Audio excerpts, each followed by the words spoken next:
horizon, Bray. We are almost safe. We're almost safe for Premier League football for another year. Big up to everyone in the chat. Let's get some shout outs done then. Big up to who we got in the building here now. We got big up to Jamal, Man City fan, MC Football, Punit. Big up to Canvey, Fox, VJ, Colby. Nax is here. Big up to Karl, Ruben.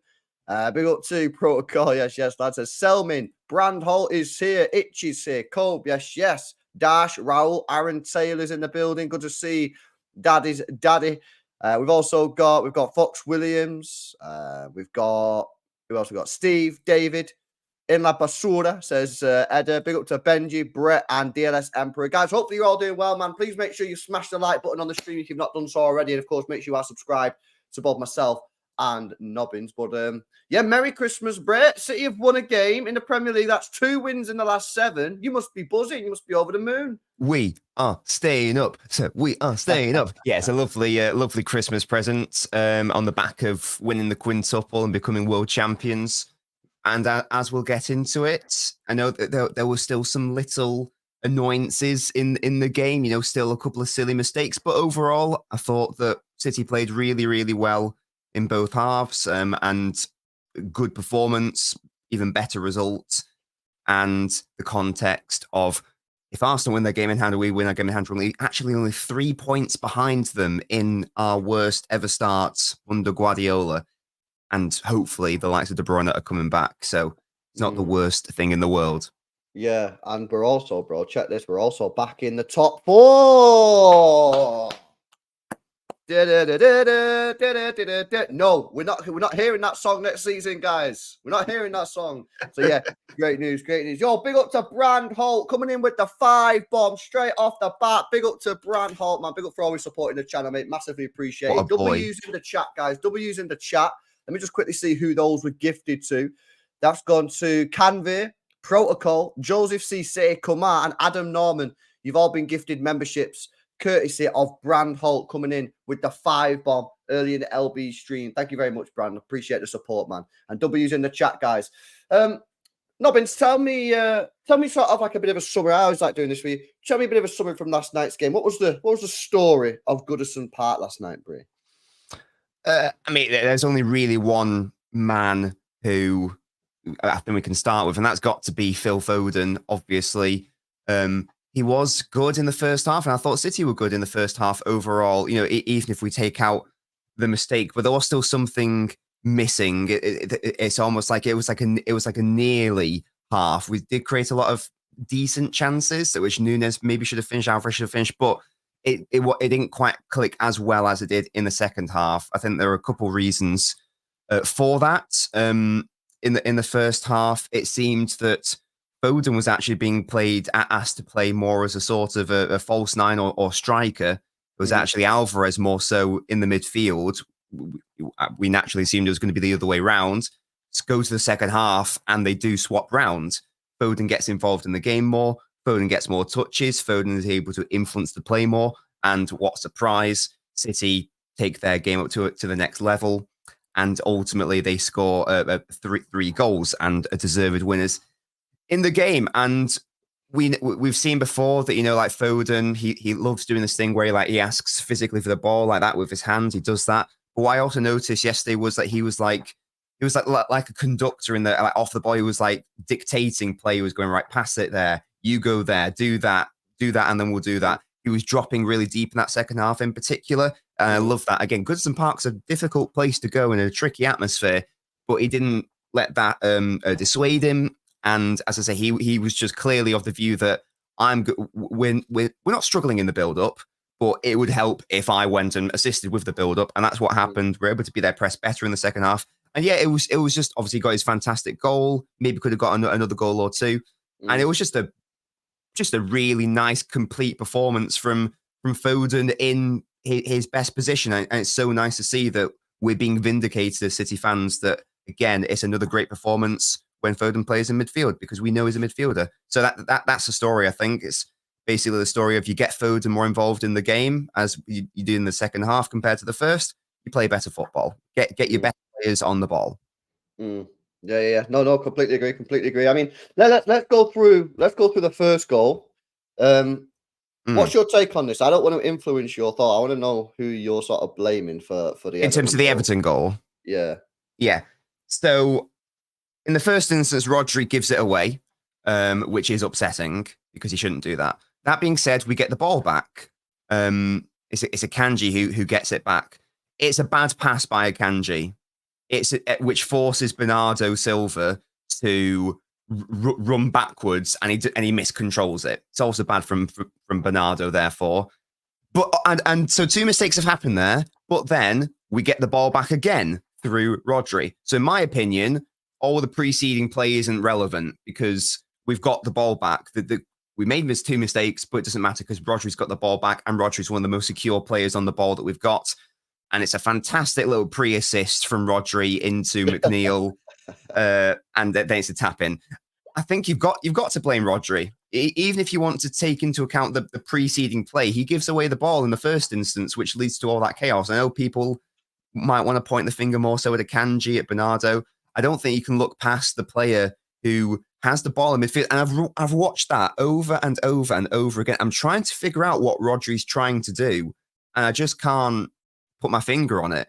And so for me, look, I think Rodri had a very good game actually overall, but in that moment, it's got to be Rodri. Yeah, me. well, I didn't want to influence you, but like, I just thought the hate on Akanji yesterday for that goal was just a little bit silly. You know what I mean? No, Because yeah, he's played a ball, and actually, you say it's not a great ball, and I accept that it's not the best ball in the world. But if you watch the camera angle, did you watch it on Amazon? yes, Did you see later on when they showed they showed the angle from behind, and it's not actually as bad as people make it out. Bernardo makes an absolute mess out of the whole yeah, situation. You know, it's a terrible touch. If he's not going to control it, he should just let it go out for a throw in. He keeps it in.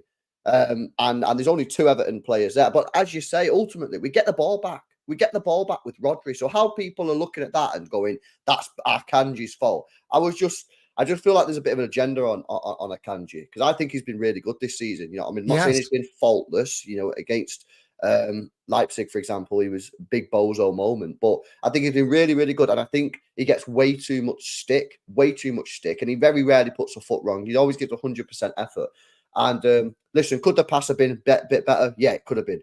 But a lot of stuff has also gone wrong since that moment. Bernardo stinks the gaff out. Rodri, what is he doing? Like, so yeah, I just wanted to put that out there, man. Because again, I just feel like I want to defend Akanji because I feel like he's 100%. just been really, really unfairly blamed for that situation. I thought again he had a pretty good game. I mean, every time a ball was being whipped in, it was him heading it away. You know what I mean? He was absolutely fantastic. So yeah, that was really frustrating, that goal, because it just seemed like it was going to be a repeat of all the games that we've had in the last couple of months where City are dominating possession. I don't know the stats. We were probably somewhere like 70% possession at that point. We'd had the chances. We should have scored earlier with Nunes and then Alvarez. And then a silly mistake, and that costs us, which seems to be happening way too much. Now, we got away with it last night, and I thought last night wasn't the same as other games because we showed fight. We showed like we actually wanted to win and we wanted to win this title. But as I said last night, bro, we have to cut out those mistakes because if we keep making those mistakes, because some games we're not going to score 3, we'll score 1 or might score 2. And in some of those games, as we've seen in the last 2 months, that won't win you the game because our defense is making too many errors. So we've got to cut out those mistakes. Do you see any reason why? Because I feel like last year we weren't making these defensive errors. You know, we was going into games, and I was going into games thinking clean sheet today. And you know, people was asking me for my score prediction before the game. I said, sorry, I can't give us a clean sheet because defensively we're just making too many errors, and yet again we make another error. Can you see anything that we can put these errors down to? Because it just seems so uncharacteristic from what we've seen last year. Yeah, it's hard. Like some of them this season have been like a systemic issue. Like I think of that second goal against Leipzig, where you know I know Diaz lunges in, but it's Walker's starting position is so high and wide. It means we've got basically no defense. But but that goal, for example, you look at it back and back, and there's nothing, in my opinion, systemic about that goal. There's nothing to do with the system or how we're set up. It's just Rodri makes an absolute mess of it, and it's a player who you would normally associate with being so calm and collected and measured and press resistant on the ball, but he just happens to make a big error. It sort of reminds me of made a similar error not as bad, but a similar error last season away against Spurs when he just gave away the ball and it led to the goal. You know, it doesn't happen often, but sometimes Rodri makes those mistakes, I guess. I guess just quickly as well, I would just also say the guy plays 120, 130 passes every game. Like, so I guess he's gonna put one of them wrong at some point. But yeah, like the errors, we definitely need to improve on those mistakes, bro. Because if we keep making those mistakes, we'll draw too many matches because we're not being clinical at the other end either, are we?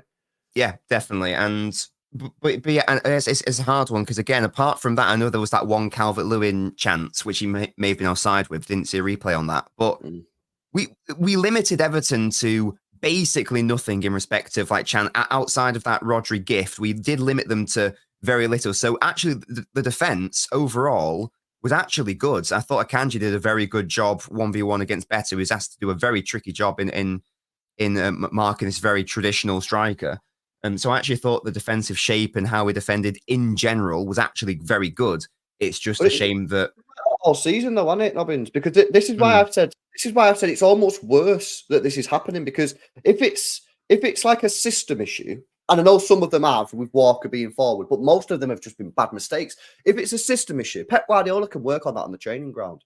You know, if we're realizing that the back four's not in line, or you know, we're having problems, you know, defending set pieces or just whatever it is. Yeah. If it's a system problem, your manager can work on that in the training ground. The coaches can look at it. The players can look back at it after the game, rewatch the match, see what happened in the system. But you can't legislate for errors. Now, hopefully we cut these out.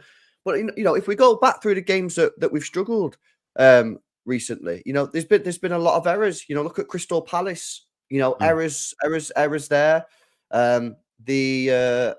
Which other ones have we seen? You know, the Luton Town one. You know, Gvardiol needs to close his man down. Tottenham, can't really remember that, to be honest with you. Leipzig, 2 errors in that game from Akanji and Ruben Diaz. Liverpool, bit more of just like players not doing the basics. Chelsea was full of errors. You know, so we need to cut those out. The good news is, I don't know about you, but I did feel that last night was different. I feel that last night was different, and I felt at the end of the game that wasn't a typical Manchester City performance of the last 2 months, and I was much more positive at the end. And in fact, before the game, I was like, don't really care about the performance. I just want the win, which I think was the right mindset to go into because we were desperate for the points. But actually, as you said before, looking back, it was a very, very solid performance. We created quite a few chances. On another day, we could have scored another 2 or 3, and we limited Everton to what? The goal, which was our own fault. The DCL one, which, as you say, might have been offside. We don't know. We've never seen a replay. And then the Jack Harrison chance, which was a great save for Maddison. So it was a very, very good performance. But we've got to take that forward now. We've got to take that forward and start building some momentum. Yeah, 100%. And we've got to do that also given the context. As I say, we're only 3 points off Arsenal if they win their game in hand. We've got Doku, Haaland, De Bruyne coming back in the new year. I know Stones is out now. I don't know how long's that for, but we're getting closer to a more fully fit squad, and this is crunch time, and this is where we've got to now go right. We had a great half season in terms of like messing around and giving the opposition, you know, a chance to try to run away with the title. Our opponents haven't taken that opportunity. Let's now punish them. Let's show them that we're killers. Let's show them that if you give us an inch, we will take a mile, and if you give us a 3-point gap, then we will give you a 3-point gap in return, and we will ultimately win the title. That's what we've got to do. As I say, yeah, hopefully this was like a sort of watershed moment on the back of winning the Club World Cup. I thought this was one of our best performances overall. The result went with that. And yeah, next game's home against Sheffield United. You'd like to think that would be a confidence booster in terms of, you know, hopefully getting a clean sheet, hopefully that being good for the goal difference as well. And as I say, you've got your best players coming back to fitness. Yeah, absolutely. Big up to LB 1998 with a £2 donation. Says Goldbridge absolutely lost his mind yesterday. I believe so. Why? I don't know. I put a couple of people in the chat want me to do like a reaction video to his meltdown, but I don't fully understand why, because I find it very strange. The big up for the donation, but I find it very strange whenever City get a decision, it's billed as like a massive robbery. I'm sorry, but it was a penalty. It's bro, his arms up here next to his face. Yeah. What are people? Yeah. Why was that not a penalty? I went on Twitter last night, yeah, and I've seen all these tweets about controversial decision. was never a pen. And it's like, okay, I get, handball can be quite difficult at times, but that for me, just in my personal opinion, bro, the guy's arm's up there. Now, yes, Ake is close to the player, but his arm's still up there. Yeah. It's, sorry, go on. No, but I was just going to lose my shit again. I was just going to say, I didn't even realize it was a point of contention. I just assumed. But that's mad because it was just so obviously a penalty. I didn't even think that was a talking point because it's like, well, yeah, like it's so obviously a penalty. It's so obviously a handball. It's not even worth talking about. I just can't. It's just annoying because whenever City get a decision, right, it's always a controversial decision apparently. Yet when a decision goes against us, because we're not like some other fan bases who sit on Twitter for 5 weeks moaning about the same decision, people just assume that we don't get any decisions go against us. We get plenty of decisions go against us, loads. Right, and we moan about it. Me and LBins will come on the day after. We'll have a bit of a moan, but we'll speak about our team more because I know me and you are very much the same in that. Like, unless it's like an absolute disaster class from the referee, we'd rather focus on our team. It's the same against Wolves when Hwang should have been sent off. Yeah, we could have come on in this and started chatting about how the referees absolutely screwed us, and he did to a degree. But we'd rather sit here and speak about why the team didn't perform well. How come we only had really one attempt at goal, which was a free kick from Julian Alvarez? It's the same against, Cucurella should have been sent off for Chelsea against City when he dived when he was already on a booking. Rather speak about how my team conceded 4 goals and what we need to do to improve. The Alisson situation, is that a foul? The Tottenham situation, the referee pulling it back, but how again have we conceded 3 goals? But other fan bases, they sit on Twitter for 5 weeks moaning about referee decisions and how PGMOL is against their football club and how there's massive conspiracies. You know what I mean? Focus on your own team. But I feel like maybe we should start making more of a song and dance about it because a referee is going to start thinking that, that's, we're giving Manchester City 2 easy decisions because everyone on Twitter says it. Like, I don't know, man. I just think it's ridiculous. Like, we get targeted, man. Our club gets targeted. Everyone says they don't care about our football club, or no one cares about City. All everyone ever does is moan about Manchester City, moan about the decisions we get, moan about everything we do. Yet no one cares about us. It's the biggest lie you're telling yourselves. We are the most relevant, least relevant club in world football because people, as you say, people love to say they don't care, but I mean, it's just a lie. I mean, it's that stupid because we've won the Premier League however many years on the bounce, so you clearly do care about the existence of City, no matter how much you want to lie to yourself about that. And as you say, as soon as City have this isn't even a controversial decision, but if there is any half, a controversial decision, if there's ever an instance where City drop points or should drop points, everyone is immediately at it. Again, as I say, we are, someone say it there, biggest small club in the world. We are the most relevant, least relevant club in the world because, again, these people do clearly care about us. It's just funny that the weird mental gymnastics is just weird. Yeah, no, absolutely. So I'm glad you said it was a penalty anyway. Otherwise, that would have been awkward. Oh yeah. Big up to David with the super chat. Says defo Rodri's fault for the goal, but he's earned an occasional mistake for what he provides for the rest of his game. Every game. Remember, we don't lose when he plays. Mistake or not, City till I die. Yeah, I agree, mate. He will. And he still had a good game. He did have a good game. I mean, on the player ratings, I give him a 7 because obviously I had to knock him down a little bit for the goal that was his fault, but. If he didn't make that mistake, he would have been in the 8s for me, probably. So thought his shooting was a little bit off. I expected a little bit better from his shooting. But overall, on the ball, other than the mistake, he was standard sort of Rodri. And I really like as well, I don't know if you noticed this, bro, at 2-1,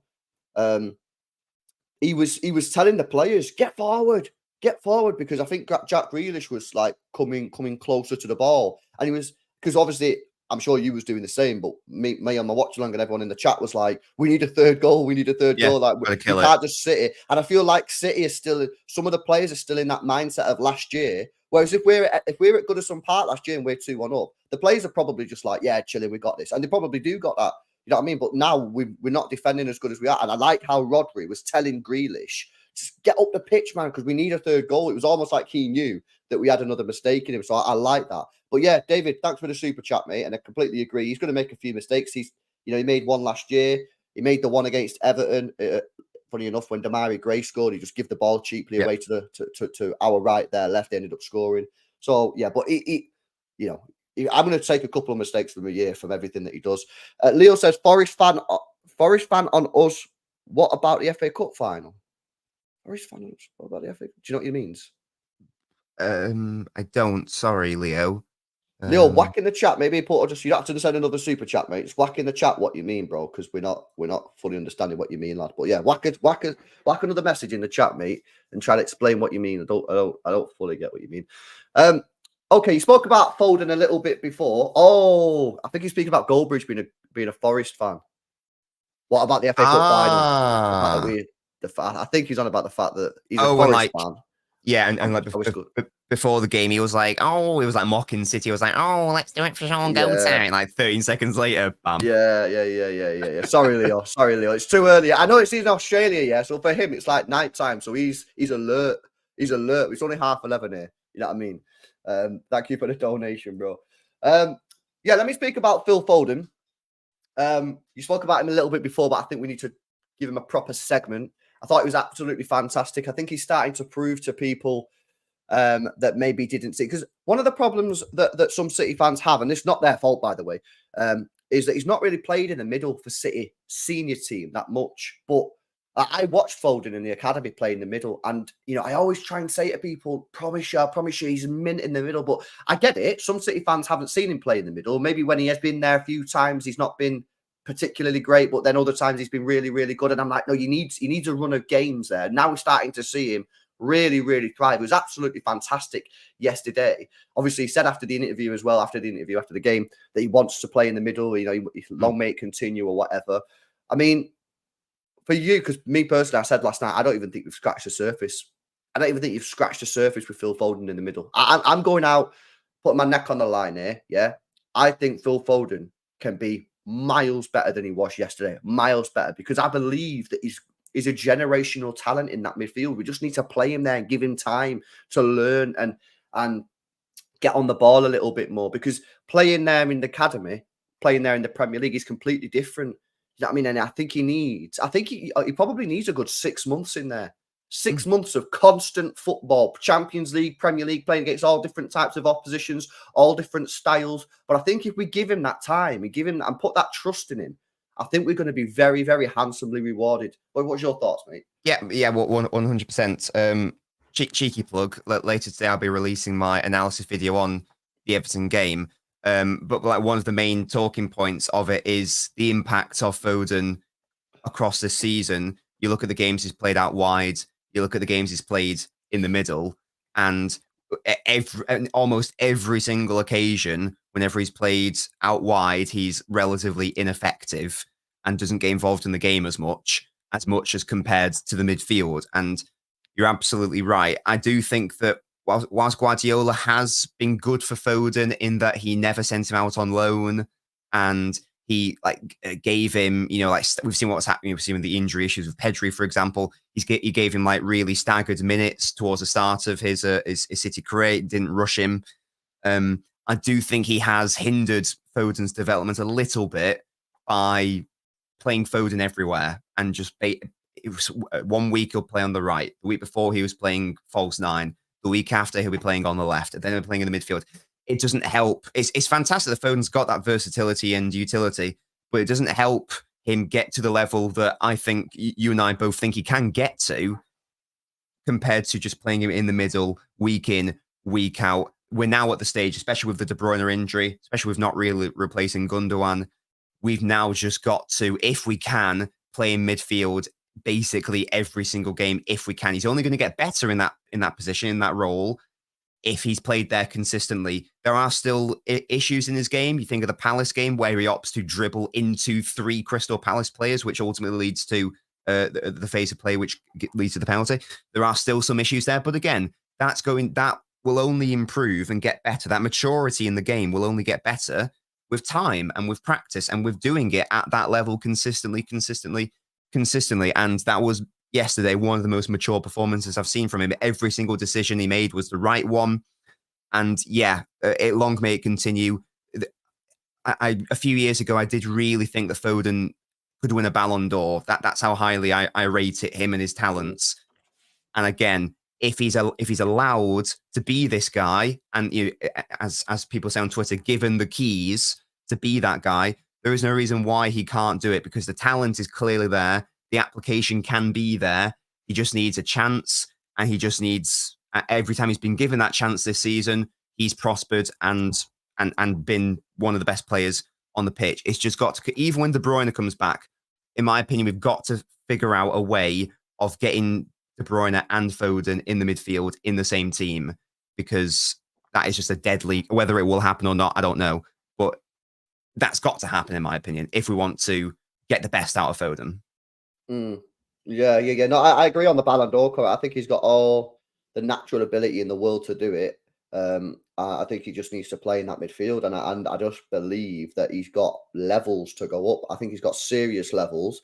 The Crystal Palace thing, the mistake there, that's going to happen. You know what I mean? That he'll learn that.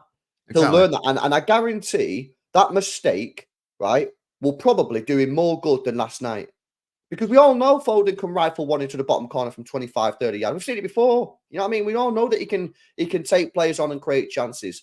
The part of his game that he needs to learn is about making the right decisions at the right times. So again, against Palace, I guarantee you, if we get in a similar situation in the future and he's got the ball, he's not going to do what he did. He'll be like, right, keep the ball. But you're only going to, it's like anything in life. You can only learn from your mistakes. You can only learn from mistakes. Now, if he doesn't learn from his mistakes, then obviously that's a situation that might hinder him from going to that Ballon d'Or level. But, it's unfortunate because it cost us a couple points. Not obviously that wasn't the sole reason, but if we would have kept the ball, then it probably would have been fine. But he's going to learn from that and get better and better. And like I say, he's got all the natural ability in the world. I genuinely think he can go to the very top. I'd love to see Kevin De Bruyne and Foden in the middle. Yeah, I mean, if I was the manager, I'd do it. Whether Pep feels that we'd have enough ball control, I don't know. Maybe if you had John Stones and Rodri in behind, and then you had the three lads, sort of like behind them, slashed towards the side, protecting the wings in Ake, Kanji, Walker, whatever. Maybe you'd think we might be able to get away with it. I imagine if you played Grealish and Bernardo on the wings, that'd probably give you a little bit more ball control upwards. 100%. So you'd probably have to do that rather than Doku. I think Foden, Kevin De Bruyne and Doku, that's probably too aggressive. But yeah, I'd probably try it. And you can try it. Sheffield United at home would have been a perfect opportunity. You know what I mean? A team that's probably going to come to the Etihad and think, right, we need to avoid a pasting, just be really defensively resolute. And, you have that extra creative player on. But yeah, no, I thought Phil Foden was fantastic yesterday. As you said earlier on, he was unlucky in the end, only to get the one goal. Hit the post, really unlucky. Had a couple of other attempts which weren't too far off the thing. And I remember a couple of people in the chat afterwards saying, "Oh, he was a bit wasteful with his shots." You know what? I actually really enjoyed the fact that the guy was just having shots, because far too many times some of our players just refuse to shoot when they get into good positions. And he's one player that when he plays in the middle, he will pop shots off. Not all going to go in, not all going to go on target. It's football, you know what I mean? Some of them are going to miss the target, but I enjoy it. He's almost like not really a Pep player, but almost at the same time, sort of perfect for this system in the sense that he will deviate from the mold and he won't just look for that walk it in type goal. He will just have a shot from outside the box. So I really, really like that. But he's got to keep on developing his game. It does appear that Pep Guardiola is now finally starting to trust him a little bit in that midfield. And obviously, I don't know if you've seen it. Did you see the way that he was parading in front of the Man City fans last night? Mm-hmm. So clearly he's buzzing with that. But yeah, no, listen, fantastic stuff from Phil Foden last night. Keep playing him in there and let's see how he develops. Guys, make sure you are hitting that thumbs up button if you've not done so already. Let's get those likes up. We're nearly 300 people tuned in right now. We're not even at 150 likes, guys. Come on, man. Hit that thumbs up button. Don't cost a penny and help support the channel. Make sure you are subscribed, and the link for LBins' channel is in the description as well. So make sure you go follow up on that. Big up to LB, says West Ham watch along tonight, Bray. Yeah, man. We will be there. I've got this thumbnail scheduled. I'm going to get that sorted after this. Big up for your donation, bro. Big up to Punit, says I am worried about Stone's injury issues. Says he gets injured too often. Should we sign someone for that? Thoughts on that, bro? It's really hard. I mean, that injury was a shame because that wasn't, that wasn't even like a recurring issue that we've had with Stones. That was just like the impact of Beto falling on his ankle, I think. So they're really unfortunate for Stones. And he was offside. The guy was offside as well. But yeah, I know. It's so annoying. That's why that rule is a bit redundant. You touched on, I won't go over Akanji again, but I thought Akanji in the John Stones role was actually really good and really impressive. If he can keep doing that, I know that he's not everyone's cup of tea in the Akanji role, maybe not mine, but I thought he was fantastic, to be honest, when he did that. That it's always good to have that alternative. But in my opinion, in the summer, we do need to sign another defender, mainly to replace Kyle Walker and to take over his responsibilities. But if we can get a defender who can also offer what Stones can offer, that would obviously be the ideal situation. Whether that defender exists, I don't yet know. Could be Gvardiol. Potentially, yeah. But we certainly need another ball playing centre half who is comfortable in the centre of the back three, comfortable at the right of the back three, and maybe they could develop their game to the point where they can be, a midfielder on the ball as John Stones is. Okay, interesting. Amar with a hot take says buy Wirtz, Paqueta, or Musiala, all better than Phil Foden. Says Amar with the donation. Paqueta, yeah, because he's a very different player to what Wirtz and Musiala are. I don't really personally see the point of signing Wirtz or Musiala when you've got Foden right there. Paqueta makes sense because we don't have anyone like him.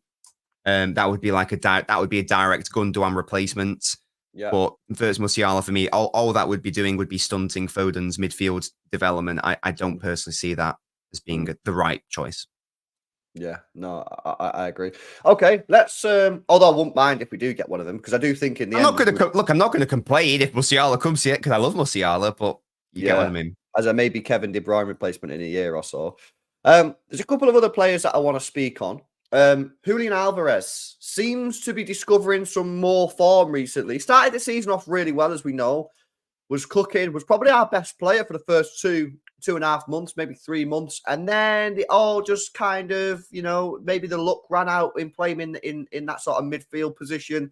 Got to the point where some people was like, nah, guy probably needs to be dropped, to be honest. Didn't score a goal in 1, 2, 3, 4, 5, 6, 7, 8 Premier League games. However, with Erling Haaland being injured, he's gone back into a striker position. I put it in quotes because some of the games he's not really been playing as a striker. It's almost been false nine, but it has been more further up the pitch. And obviously he's been sort of the vocal point. I actually think he played really well against Fluminense the other day. I thought he played really quite well yesterday as well. What's your thoughts on Alvarez's season so far and how it's sort of like gone up, then a bit down, and then it seems to be rising again? Yeah, I do have sympathy for him because he is a striker, and Pep's like, right, play as an 8. It's like, I'm not a midfielder though, mate. And then Haaland gets injured, and now Pep's like, right, now go back to being a striker. Oh, but don't be an actual striker. Sort of be a bit more of a false 9 and drop and be that sort of player. I like Alvarez, but I don't think that. What do I not think? Well, I know he's not a midfielder, obviously, and even yesterday against Everton, I wasn't really happy with him, to be honest. I didn't think he played that well. I thought he played all right, I thought he was fine. I thought he was fine. But if you had to ask me who was one of the weakest players on the team, for me, I probably would say Alvarez. To be honest, his hold up and link up play is actually not as good as I thought it was. Maybe that's because there's this myth about Haaland that his link up play isn't good and his hold up play isn't actually that good. I actually think that it's better. He's better than Alvarez's link up play. To be honest, I actually think he's got a better first touch than Alvarez in terms of when he drops. Like Alvarez is very springy. Like the ball springs off him. When he drops deep and tries to link up play, too often he'll miscontrol it and will secede possession. He's not got that first touch like Foden has, for example. I think Alvarez is best used when Haaland's on the pitch, but not as a midfielder, as whatever the term you want to use, a shadow striker, a second striker, whatever. Basically, where he was used more so last season when Haaland and Alvarez played together, where he can just Haaland's presence and Alvarez can just run off him, I think that's when you get the best out of Alvarez. He's not like a Haaland who's going to be able to pin centre halves back. He's not like a true false nine player who's really comfortable dropping deep and linking up play. There's definitely a place for Alvarez in this squad, absolutely. But I think that he's not being helped by the fact that I don't think he's really being utilized in the best way that he could be utilized. As I said, I don't think that's his fault. It's not his fault that Pep's playing in midfield. It's not his fault Pep's asking him to be a false nine, which I don't think he is. But he's still a young player. He's 23 years old. He's got time to develop his game. I just personally think that the best we've seen of Alvarez has been when he's been that second striker, shadow striker, alongside or just behind Haaland. And I've said before, Haaland basically acts as a sort of black hole where he sucks in players and he sucks in bodies, and then Alvarez can bounce off that. So there's definitely a place for Alvarez in the squad, 100%. But it is obvious to me that, and it sounds like a really basic thing to say, going from Haaland striker to Alvarez striker is a massive downgrade. Of course it is. He just needs to not be played in midfield. Just needs to be utilised better, that's all. I'm not saying he's been bad this season at all. As you say, at the start of the season, he was very good. But when those goals dry up, it's not like a Haaland situation where I know what Haaland's offering, even if he doesn't score goals. If Alvarez isn't scoring goals, I don't quite know what he offers in those games. Mm-hmm. Okay, yeah, no, I think that's fair. That's very diplomatic of you, bro. He's on 20 GNA in the season so far, 97.25 minutes per goal or assist. So he's doing very well on that. I agree with what you're saying there in terms of sometimes he can go missing in a game, and he has done that a few times this season. But I agree, it's probably because he's not been utilised in the right position. But I think for me, he's doing really, really well this season because he, like you say, he's been played out of position. And he's sort of just been like forced into different areas. Like 1 minute he's playing false nine, next minute he's a striker, next minute he's an attacking midfielder, and he's still learning the English game. He's only been here a year. You know what I mean? So I think he's doing a good job. I hope that he can sort of continue this form. I thought he played well last night. I thought he did play well. I thought he played well against Luton.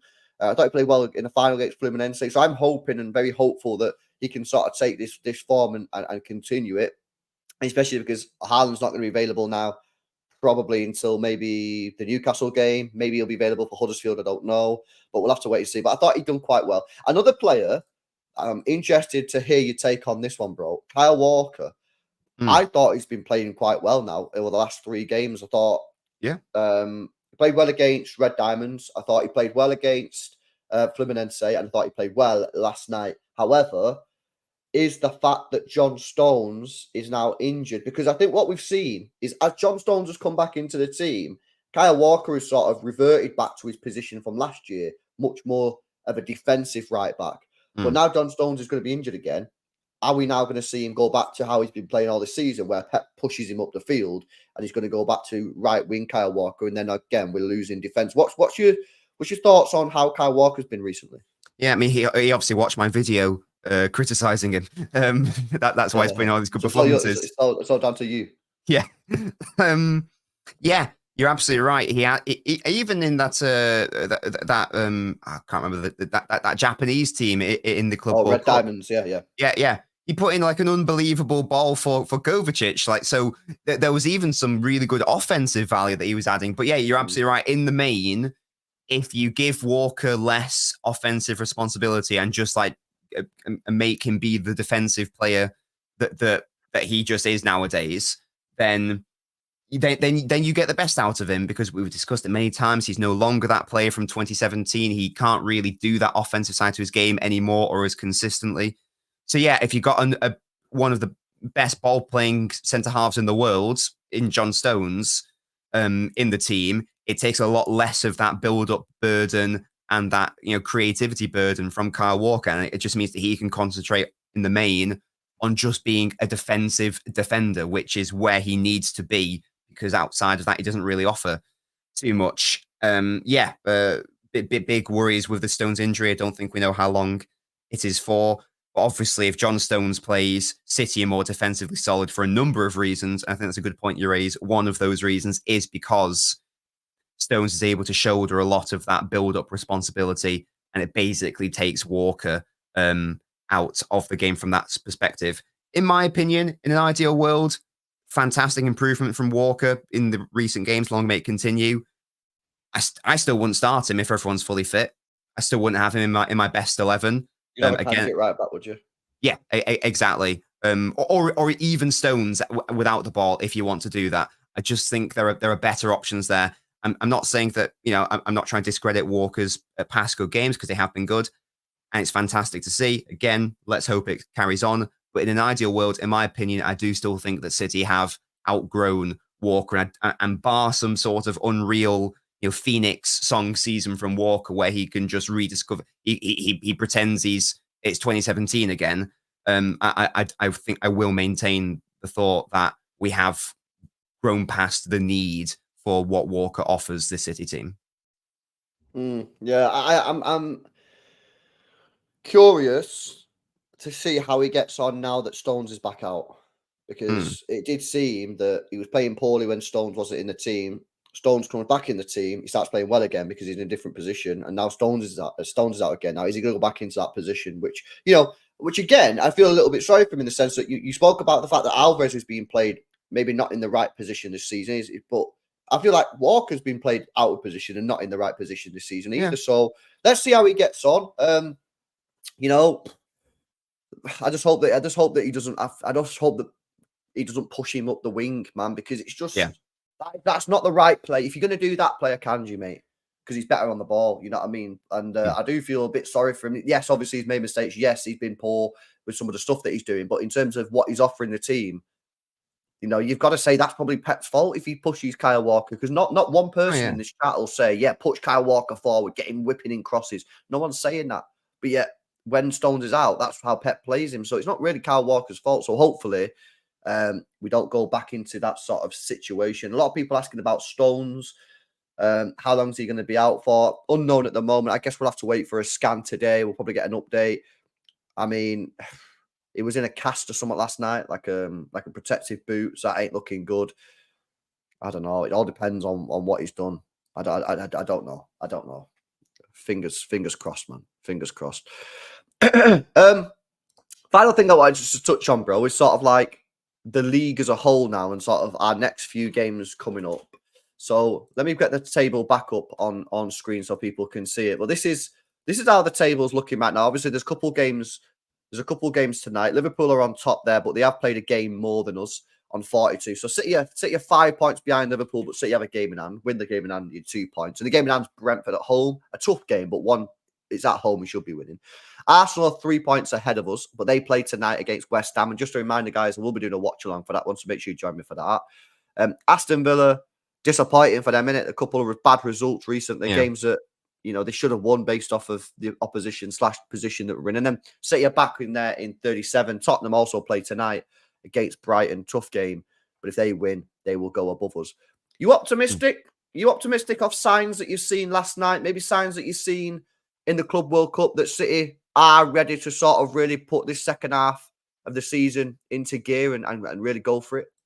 Yeah, definitely. I was very down after the Palace game because it was just like, we just weren't getting, I know it was mistakes of our own making, but you think of like some performances that Arsenal have had and Liverpool have had this season. I think it was Liverpool against Fulham, Arsenal against, was it Luton, even Man United. Just they're able to get these late winners, even when they've not necessarily played that well. They're still able to get the job done, and ultimately that's all that really matters.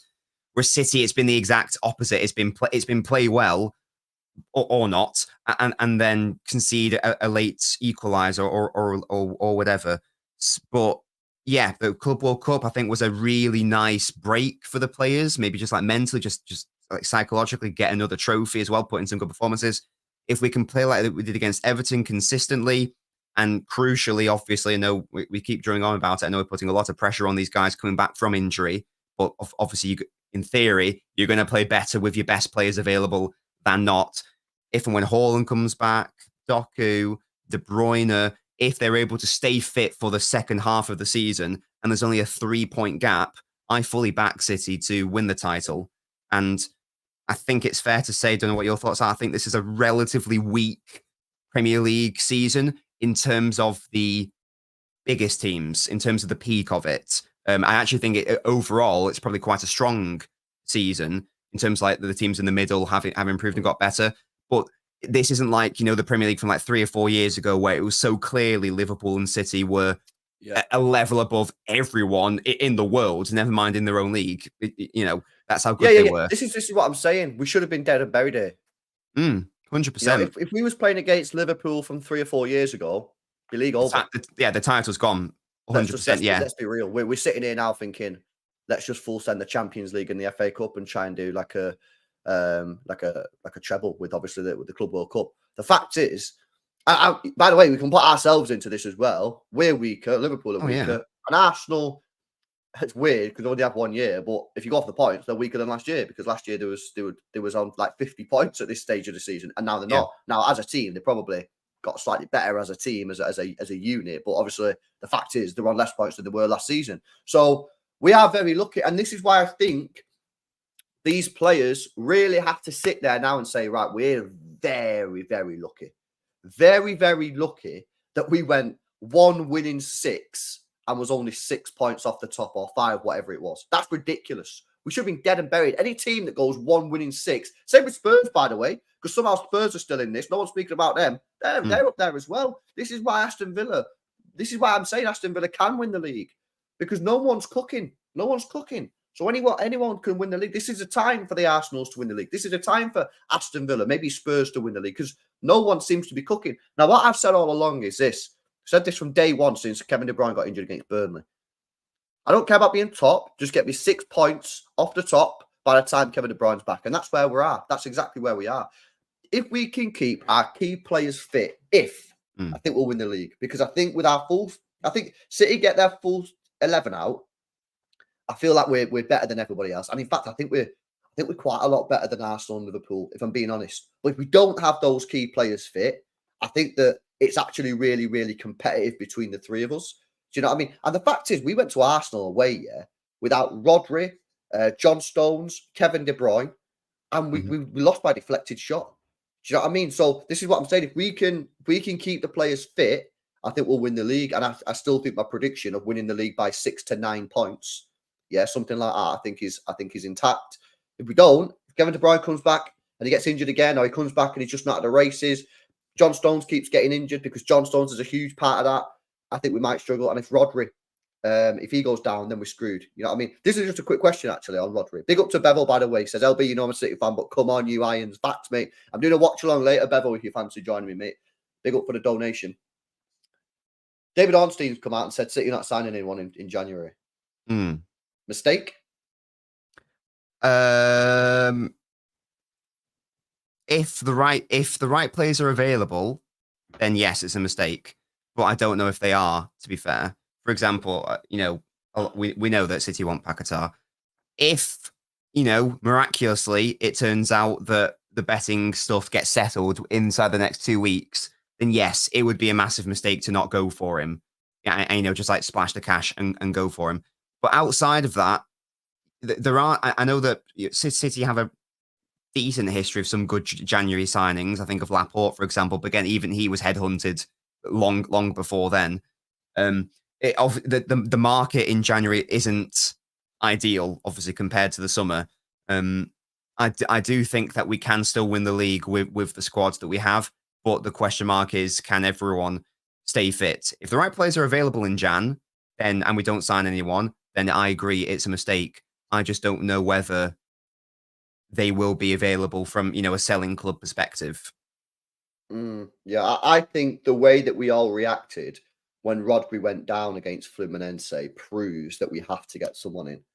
Because I've never reacted like that, about any player. I didn't react like that against John Stones last night. Was I gutted? Yes, I was very gutted. But I wasn't the same when Rodri went down against Fluminense. I wasn't like that with Kevin De Bruyne, and I won't be like that with Haaland. There's one player in this team that if he gets injured, it could throw everything off. Everything. And that's Rodri. We have to find something, a solution somewhere where if this guy gets injured or suspended, we've got a player to play in there. Now, maybe we've still not properly seen Kovacic play. I don't think he can because I don't think he can cover ground quick enough. Nunes is the one for me that I think potentially could do it for a couple of games. Not saying he'd be great, but I just think could you wing it for a couple of games if Rodri went down? Maybe. But I think for me, we have to find a midfielder that we can go and get in the market. I think for me, honestly, Kimmich would be absolute dream signing. I think it'd be a dream signing. Whether you could be able to get him out in January, I don't know. He does only have 18 months left on his contract, I believe. 18 months. Pretty sure that's right. Might be wrong, but I'm pretty sure he's got 18 months. So they're not in a particularly great position. Doesn't sound like he's particularly happy in it. He doesn't want to stay. So could you get him? Don't know. Could be tough. I don't think he gets on well with Tuchel. But I don't know. I just think it would be a mistake letting Calvin Phillips go. I know he doesn't play, but that's just another player that's just gone from our squad. You know what I mean? And to say, oh, well, Calvin Phillips never plays, so that's stupid saying that we need to replace him. Calvin Phillips should be playing. He should be playing. The reason he doesn't is because he's not good enough. So we're already a man down anyway because the fact he doesn't play. Like it's not a reason to not sign another player because Calvin Phillips don't play. So what are you talking about? Yeah, he should be playing. We should have a player there who can play, and we don't. We've winged it for the last 18 months, and luckily for us, Rodri's done quite well with injuries and suspensions. But he's going to get another suspension because he's not going to not get to 15 yellows. That's 2, I think, a 2-match ban. So I don't know, man. I think we should go out. I think it's a mistake.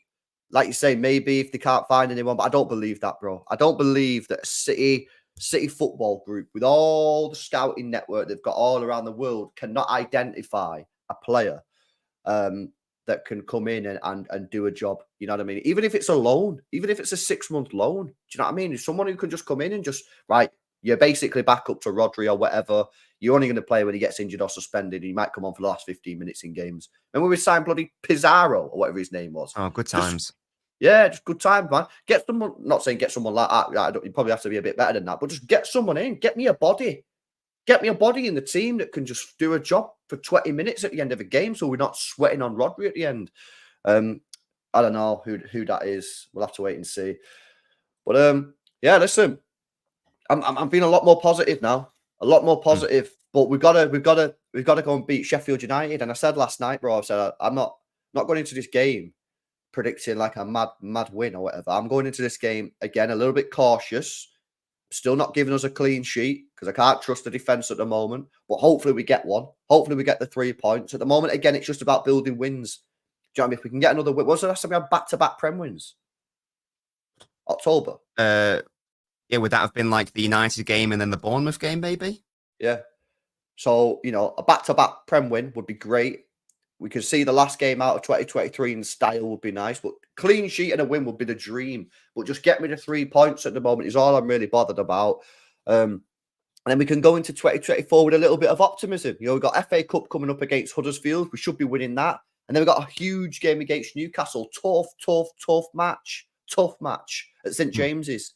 But if we can win these next 2 games, we'll be going there in a little bit more confidence. Hopefully Kevin De Bruyne will be back. Hopefully maybe Haaland will be about the team. So, yeah, man, I'm feeling positive, bro. I'm feeling positive. We just got to, the team has to show us, don't they? The team has to show us that last night wasn't just a one-off. You know, like when we beat Luton and then they'd go and drop points against Palace and you're like, oh, well, fucking, I thought we was back. You know, we've just won the Club World Cup. We just beat Palace. We just beat Everton. You know, we need to go win the next game. Otherwise, what? It's all for nothing, really. Buzzing, bro. So what you got coming up, man? You got the tactical analysis video coming up, right?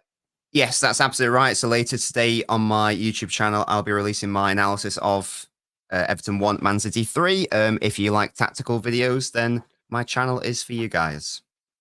There we go, guys. Make sure you are following LBins, man. He always does these good videos. And I always say, yeah, when you watch the videos, you'll see stuff happening in the game. And you're like, oh, Nobbins spoke about that. Do you know what I mean? And then you become a better football fan, more knowledgeable. So, yeah, link is in the description, guys. If you've not already followed him, make sure you go and subscribe. Don't cost you a penny. Big up to everyone that's joined us, man. Appreciate the support. Hopefully you've enjoyed it. Big up to Brand Holt for the 5 gifted earlier. LB with the donations. David, Leo, Puni, Amar, and Bevo. I'm going to get a video out on more LB in a couple of hours, maybe like 3 o'clock or something. A video I've got on more LB. So make sure you following the second channel. Link is in the description. And then we will be live tonight for West Ham that go to Emirates for a big game there. Hopefully, West Ham, Chester City. You know what I mean? We can be there holding hands together tonight. I'm forever blowing bubbles. Guys, hope you enjoyed the video. If you did, make sure you drop a like. Subscribe to the channel as well if you do. And we'll catch you in the next one. See you in a bit.